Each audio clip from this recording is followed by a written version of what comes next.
I work in the pro department of a home improvement company. I worked the closing shift with another cashier, who I'll call Aria. Aria's a really kind but quite timid cashier. She's also very pretty, so she has a lot of contractors hit on her.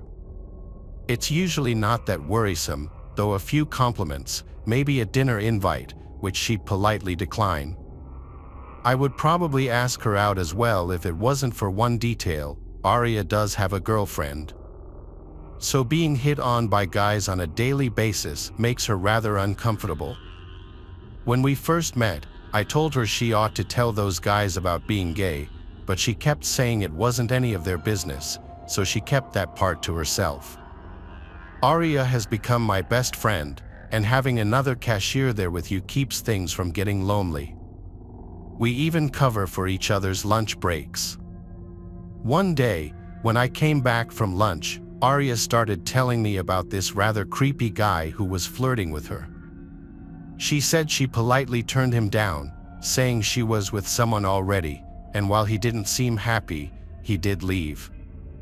I shrugged it off as nothing more than the usual horny guy and laughed it off. But later that day, the man came back. Aria wasn't there, as she had left to help a customer find some lumber, so it was just me. He looked rather normal, probably handsome to most women, but he acted off. After looking around the area, I asked him if I could help him with anything. "I'm here to see Aria," he told me. I asked him how he knew her, and he said he had come in earlier and asked her out, to which she said yes, so he had come back in to pick her up. I told him she had left for the day, a usual lie everyone tells to cover for their friends. His smile went away as he started looking annoyed. He said he wanted to speak to Aria and ask her out again, which contradicted what he had just told me about accepting his previous invite. I told him he could not do that, which caused him to cross his arms and asked me why not. I'm not the best liar when it comes to making up excuses on the spot. However, I didn't want to tell him Aria was gay if she didn't want him to know it. So I just blurted out that Aria was my fiancée. His annoyed look went to confusion as he asked me how someone as pretty as she is could go out with someone like me. I'm not a Chris Evans or anything, but I don't think I'm that bad looking. I told him it didn't matter and that she and I were getting married in a couple of months, so he needed to back off. He gave me a death look but didn't say anything. After an awkward silence, he left. After Aria had gotten back, I told her what went down.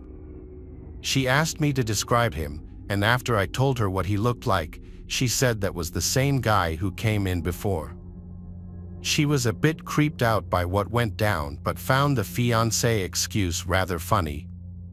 She even stated she'd rather be engaged to me than go out with him, which I'm guessing was a compliment. A couple of weeks went by, and we had all but forgotten about the man. At this point, one night after it had gotten dark, Aria and I were getting the trash together so we could close down the registers and go home.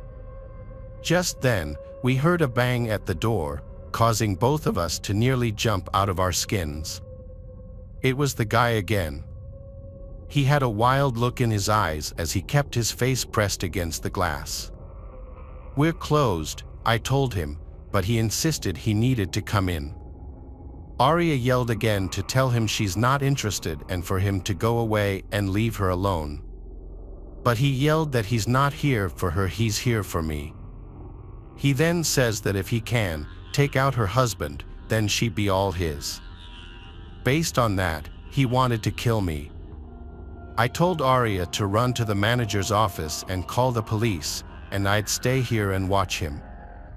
I won't lie though, I was pretty afraid to be in that tiny little area. If the guy was able to get in, he wasn't the biggest guy, but he could have had a weapon on him.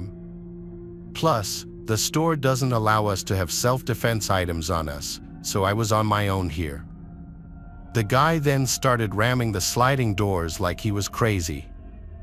The doors were rattling. I could have sworn they were going to come off their base. Just then, Arya came running back around the corner with a 2x4 in her hand, yelling that the cops were on their way. Finally, the man decided to leave. The closing manager met the officers when they came, and he took them to review the cameras. Thankfully, the man was caught and arrested, but Arya and I felt unsafe working there any longer. We're still friends and even attend the same college together, but we have separate jobs now while we pay our way through classes.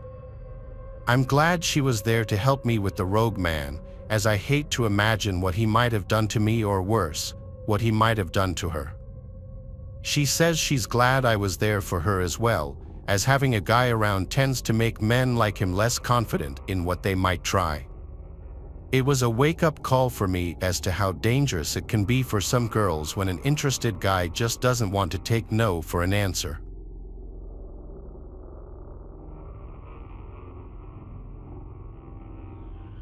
So this happened a little over 2 years ago now.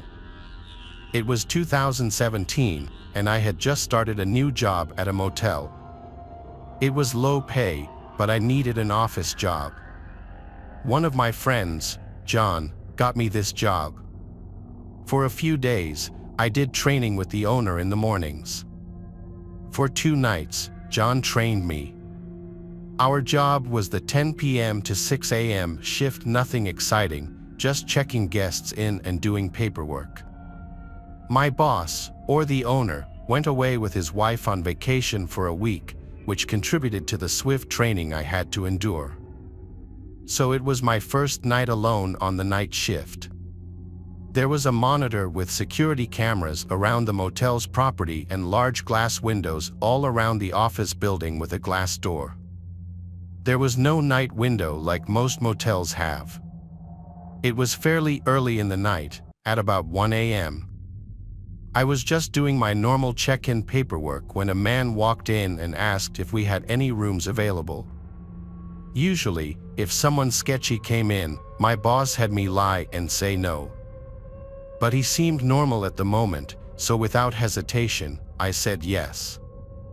I began creating the reservation on the computer when I noticed he started swatting the air and making spitting noises as if he was being surrounded by flies. I tried to ignore it. As far as I was concerned, it wasn't my business, so I tried to check him into the room as quickly as possible. I gave him his key, and he was on his way. At this point in time, I could be described as very timid. I had a lot going on in my personal life, so I hope you can all understand my reaction to what happens next. The man came back from his room and slammed his hand on the glass door, causing me to jump, absolutely frightened. I looked up to see him just staring at me. He cracked the door and put his head through and said, "I can't get into my room. Why won't you let me into my room?" And my only defense is trying to be helpful, so I replied, "Maybe there's something wrong with your key. Let me give you another one." The look he had in his eyes was inexplicable. I felt like I was in absolute danger. I handed him his new key, and he went back to his room. I tried texting John because he's the one who trained me, though it was the middle of the night and he was asleep. I needed some guidance. With no reply from John, I noticed the man trudging down the stairs to come back. I went into absolute panic mode. I ran into the back office, locked the door, and pulled out my pocket knife. It's important to keep protection when working at night. I heard the man in the office yelling, "Hello? Hello? Why won't you let me into my room? Do you not like me?" Being an absolute idiot and not standing my ground or just calling the police when I was feeling scared, I decided to take the situation on alone. I replied, "I'm just on the phone. I'll be right out." I then started calling John over and over for help. No answer. I decided to take a few breaths and then step out of the office. The man was not there. He was in the bathroom. I started hearing him talking to himself angrily, saying, "Kill her, kill her." My heart sank. Still being an idiot and not calling the police, he came out, and I said, "Your key was broken. I'm sorry. Let me escort you to your room." He agreed. Thankfully, I was wearing a long-sleeved sweater, so with my arms down, I was able to hide my knife in my hand while holding it. I began to walk outside, and he seemed insistent on walking behind me. We began making our way to the staircase and up towards his room. I was sweating from how nervous I was, continuously looking behind me to make sure he wasn't going to make a move. He stopped at a room, and I stopped at his room a few doors down. I smiled and said, "Oh, that's the wrong room. This is your room," as it was clearly said on the door. This whole time, he was going to someone else's room and trying to open the door. After letting him into his room, I quickly ran back to the office and locked the door. I found out there was a lone woman staying in the other room he was trying to get into. The next guest I checked in was a police officer from a few towns over. I felt bad for confiding in him about the guy, but he seemed willing to keep an eye and ear out. The next night, the man came back, but I had the doors locked and told him we were all booked up. I explained to my boss what happened when he got back from vacation. However, he didn't take it very seriously. I continued to work there on the night shift for the next year, where many other strange encounters happened, but this was one of the worst.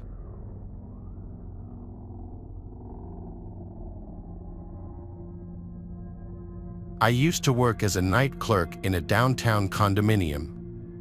The association had a lot of security concerns due to the way the building was constructed back in the late 60s.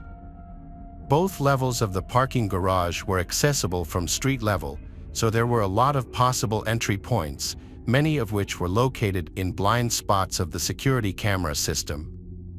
For that reason, I was required to make 2 rounds around the entire building during my shift to make sure no non-residents had found their way in. The most serious issue we had was the occasional carjacking, but what I encountered most often was homeless people who had found their way into the garage and were huddling in some corner for a bit of shelter. Kicking them back out into the street was by far my least favorite part of the job, but I had to do it. After working there for several months, I knew all the spots that people liked to hide in. The building was very old and had undergone many renovations in its lifetime, which created a lot of nooks and crannies, unnecessary concrete protrusions, sealed-off rooms, and hallways and stairs that led to nowhere. The creepiest spot in the whole building was so weird and potentially dangerous that I took a picture of it and brought it up to management. On the first floor of the garage, there was a door that opened up to a corridor directly underneath the ramp up to the second level of the garage. It was about 3 feet wide and ran about 20 to 30 feet, but it led to literally nowhere. At the end of it was a large water pipe with a valve, which was the only reason the space existed. But in the dark, with just a weak flashlight, that pipe seemed to take on many other forms. What made it dangerous, however, was the lock on the door. There was no padlock or keyhole on either side, but on the outside was a large sliding bolt latch. There was only one way in or out, and it locked from the outside with no way to unlock it from the inside. Ever since I discovered the spot, I couldn't help but imagine how easy it would be for someone to get trapped in there. However, nothing I said to management made any difference. They were already aware of it and had no intention of doing anything about it. Unfortunately, that meant I would have to open the door and check on it every night, but I never stepped foot inside of it. I was way too scared of it. Things went on like that for months, and then one day my worst fear was realized. It was about 2 o'clock in the morning, halfway through my shift. I was doing my rounds in the parking garage, and everything was normal. It was a slow Wednesday night. There hadn't been any problems or suspicious activity on the cameras, so I was far from on edge at the time. But then, In one moment, I was forced to go on alert. I heard the sound of a door slamming across the garage. I wasn't exactly sure where it was, so I walked over to investigate. My heart sank a bit when I saw that the door to the dead-end hallway was wide open. I looked around to see if anyone was in the garage, but I appeared to be alone. I shouted to intimidate anyone if they were hiding somewhere I couldn't see, but I got no response and nobody appeared. I was just worried that there was somebody hiding in the dead-end hallway, so I walked the rest of the way. I shined my flashlight down the hallway, and for a moment, I was relieved to see that nobody was in there. There was, however, an empty glass bottle about 10 feet inside. I sighed and rolled my eyes, thinking that somebody had been drinking in there and had run out in a hurry once they saw me snooping around, accidentally making noise as they rushed. It wouldn't have been that hard for somebody to climb up on the cars parked there to get above the wall and hop the fence into the neighboring parking lot. By the time I got there, since the garage was partially underground in that spot, in fact, that's how a lot of people get in because the dead-end hallway happened to be in a prominent blind spot of the cameras. Unfortunately, I wasn't allowed to leave trash anywhere if I saw it, so I knew I had to pick up that bottle. Of course, I felt the anxiety bubbling up inside my gut just for knowing I had to walk a few steps inside that hallway. I almost didn't do it, but I rationalized myself into thinking there was no way somebody would pop out and lock me in. I took a deep breath and stepped inside, but right as I reached the bottle, the door slammed shut. I immediately ran back to the door, but by the time I got there, it was already locked. I started banging on the door and screaming for help, but there was nobody there. I felt like I was being buried alive, like I could barely breathe. If it weren't for my flashlight, I would have been in some deep trouble. I wouldn't have been able to see a thing. Once I realized I wasn't getting out anytime soon, I reached for my phone. To my utter heartbreak, however, there was no service at all. The walls were made of cinder blocks, the door was made of metal, and the entire 6-story building was on top of me. No matter what I tried, I couldn't call 911. There was absolutely nothing I could do. I was completely stuck. The only way I was getting out was if somebody opened the door from the outside. But it was 2 o'clock in the morning, and it would be hours before anybody left for work. During that time, whoever trapped me was doing whatever they pleased in the parking garage. I heard several car alarms go off, and I knew what was happening. Somehow, they all turned off after a few minutes. I kept banging on the door and shouting, but nobody came. After a while, if I'm being completely honest, I gave up hope that I would be free anytime soon and just focused on staying calm. I sat down against the wall and turned off my flashlight to save the battery, but only after making sure I was completely alone. Every few minutes, I banged on the door a bunch of times. It took me about 2 hours, but finally, I managed to get the attention of somebody going to work early in the morning. I thanked them as they let me out, but unfortunately, the next thing I had to do was call the cops because I quickly noticed that a dozen cars had been broken into. There was broken glass all over the parking lot from all the windows that had been shattered. Whoever it was knew exactly what they were doing. They knew how to trap me in there and how to silence the alarms of the cars they were breaking into. We only had security guards on the weekends, and it left us vulnerable on a seemingly benign Wednesday. All in all, there were tens of thousands of dollars in damages and theft, and I was fired from my job. Not that I would want to go back anyway. The culprit was never identified on the cameras and was never caught.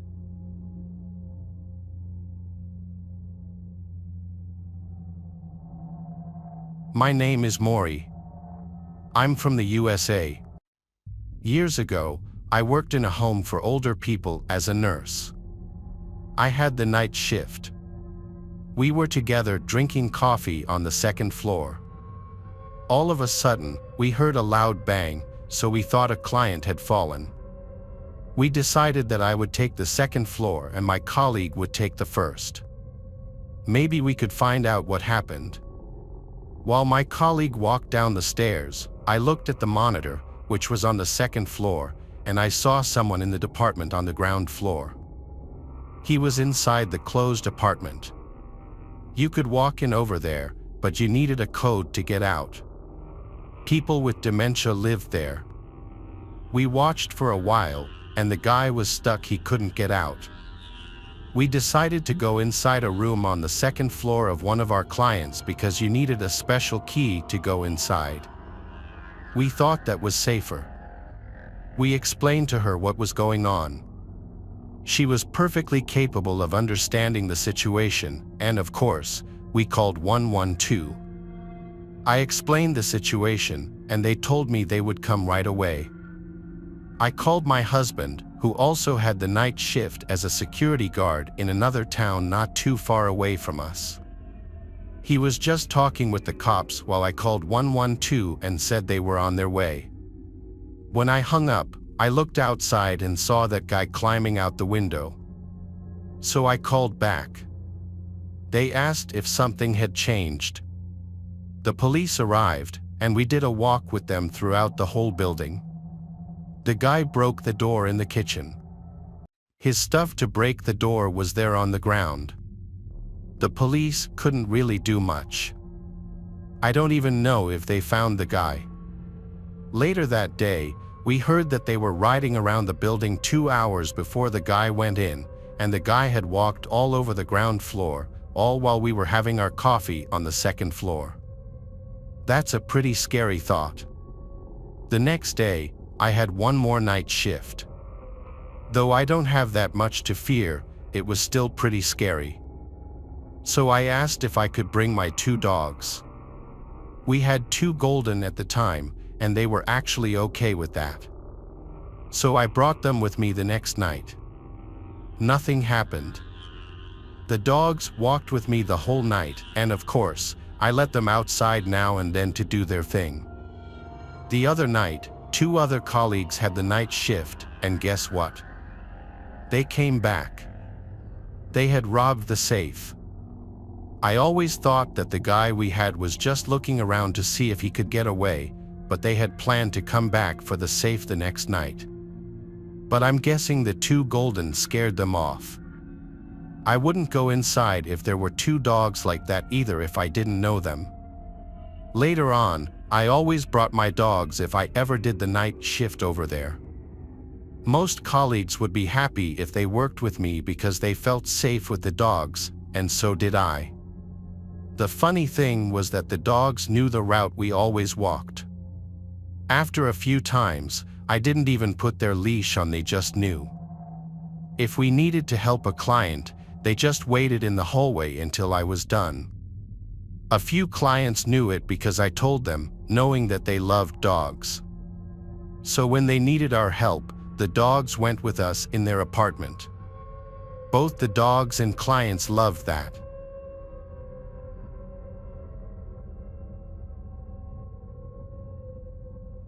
Up until about a year ago, I worked at a grocery chain. I was, and still am, a working college student. My availability was only 6 p.m. to closing, which in this case was midnight. It wasn't my favorite job. I dealt with a lot of annoying customers and coworkers, one of whom once broke into my locker and put a used tampon in the pocket of my apron, but that's a whole different story. My job was walking distance from where I lived, which made it really convenient since I didn't have a car. One Friday night, I was closing as usual with my supervisor, and we were running later than we usually did. My supervisor and I finally got the remaining customers out of the store, clocked out, and left. I left before my supervisor and began walking home. After a long, frustrating day of annoying customers, it felt great to just walk through the fresh winter air. I spent a few minutes shuffling through my phone's playlist to find a song to walk home to. I had made my way down the main road, careful not to slip on any of the ice. One thing that's really important to know about me is that I'm a very anxious person, and while it's definitely a problem most of the time, it does help make me constantly aware of my surroundings. That's when I saw an approaching car slowing down on the deserted main road, and I automatically went on high alert. It was a black car that came to a slow stop against the sidewalk I was on, about 10 feet behind me. I immediately clutched my phone in my hand and brought it out of my pocket. If there wasn't any ice covering the sidewalk and my feet didn't hurt, I probably would have run. Instead, I opted to try and pretend that I wasn't afraid, which I don't think worked because I picked up my pace after the car stopped. It was then that I heard a man's voice call out to me. "Hey, it's cold out here. You want a ride?" the man said. I kept walking away from him up the street, pretending I didn't hear him and just hoping he would go away. It didn't work. A few moments later, I heard the car tires crushing the ice on the road and then turned around to see what he was doing. He was now driving with the car in reverse. When he caught up to me, he had rolled down the passenger seat window some more. He was a black man, maybe in his mid to late 30s. He looked at me and I stopped, prompting him to stop his car as well. "Hey, let me give you a ride," he said through the car window. I didn't know what to say. I wanted to be polite because even though I was scared, I tried to be rational. All he did was offer a girl a ride home who was walking in the cold at night. Also, with the possibility of him being a kidnapper or a rapist, it was really best not to piss him off on the empty street. "No thank you," I said politely but firmly that I hesitated for a second. I was trying to figure out what to say that would get him to leave me alone away which street I lived on. "I'm okay," I insisted. "Thanks, though." As I finished thanking him, I started walking again, now putting both headphones in with the song paused. It was more of a way to signal that I was done talking to him. He didn't say anything, but I knew that he was watching me walk away. I felt relieved when I got a few more feet away from his car and heard the sound of his tires driving away. Unfortunately, the situation was only getting worse. As I started walking past the entrance of a car dealership, I saw the same car making a U-turn in the middle of the street out of the corner of my eye. When I turned slightly, he pulled up to the sidewalk yet again, this time a few feet in front of me. The man then opened the driver's seat door and got out of the car. It was at that point I was actually afraid I wouldn't make it home that night. He looked at me with this weird expression on his face. He had this really focused look while trying to look casual. It's really hard to describe. He started walking up to me. This kind of situation had never happened to me before, but I always thought of dangerous hypothetical situations in my head. I guess thinking about those situations prepared me to an extent because before I even realized it, my phone was already against my ear like I was on the phone with someone, even though I wasn't. When he came closer to me, he saw my phone in my hand and must have realized someone could know where I am right now, or I could be calling 911. That's the only explanation I can think of because when he looked at my phone, his demeanor totally changed. He stopped in his tracks with a worried look on his face and then asked me, "Oh, are you on the phone with someone right now?" I replied, looking at him with my phone still against my face and my other hand casually in my pocket. Without saying anything else, the man immediately turned around, got back in his car, and then started to drive up the street. I walked slowly at first, letting some distance grow between us, but as soon as I felt safer, I walked up the street as fast as I could without slipping. I frantically tried to call my dad, who I thought was home at the time. He didn't pick up. I then tried to call my sister and my fiancé. I didn't feel like I was in danger anymore, but my adrenaline was through the roof and I wanted to hear from someone who would make me feel better. I gave up calling after I couldn't get in touch with anyone and just kept walking. I was finally getting ready to turn onto another street when I passed an empty parking lot and saw the same man leaning against his car looking over at me. "Hey," was all he said in a flat tone when I walked by. At this point, I was completely freaked out.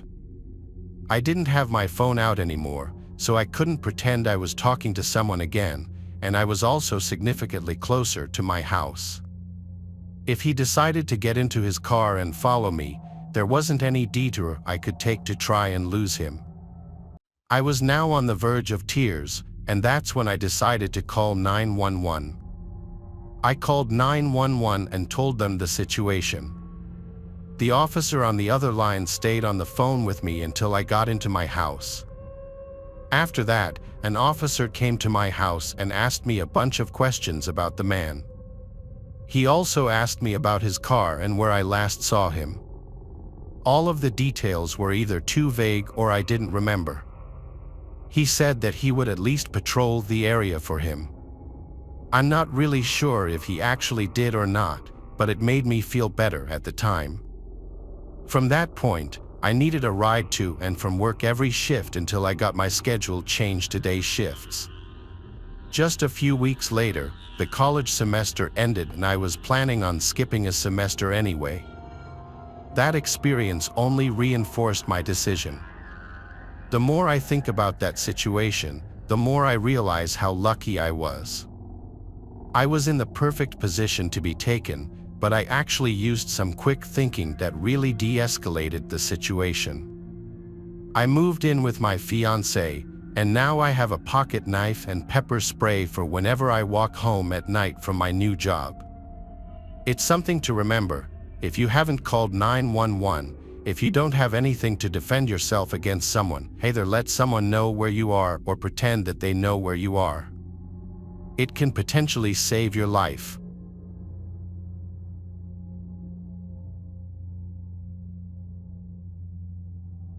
Thanks for watching the video. Subscribe to the channel and turn on notifications to watch the latest videos.